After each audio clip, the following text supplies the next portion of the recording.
ரொம்ப நாளுக்கு அப்புறமா இந்த விஷயம் எனக்கு ஞாபகம் வந்தது.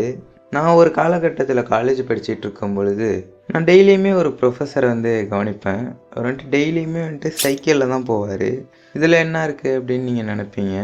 ஆனால் அவர் சைக்கிளில் போகிறாருன்றதே பெரிய விஷயம். ஆனால் அவர் ப்ரொஃபஸர். ஆனால் அவர் வீடு ரொம்ப பக்கத்துலேயுமே கிடையாது. ஒரு 5 கிலோமீட்டர்ஸ் அரௌண்ட் இருக்கும். நானும் பல வருஷமாக யோசிச்சுட்டு இருந்தேன், எப்படி இந்த மனுஷனால் சைக்கிளில் காலேஜில் போக முடியுது அப்படின்னு யோசிப்பேன்.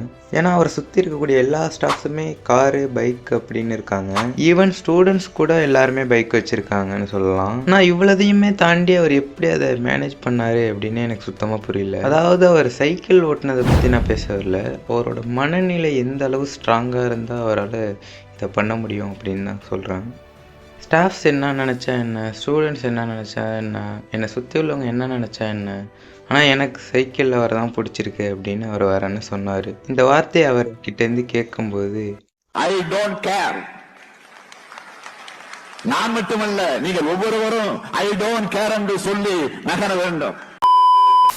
அவரோட மைண்ட் செட் எவ்வளோ ஸ்ட்ராங்காக இருந்ததுன்னு என்னால் உணர முடிஞ்சுது. ஒருவேளை நம்ம அவரோட இடத்துல இருந்தால் சொல்கிறேன், டெஃபினட்டாக நம்மளால் சைக்கிளில் வந்திருக்க முடியாது. கடன் வாங்கியாச்சும் ஒரு கார்லேயோ பைக்லேயோ தான் வந்திருப்போம். கரெக்டாக இல்லையா? கமெண்ட்டில் சொல்லுங்கள்.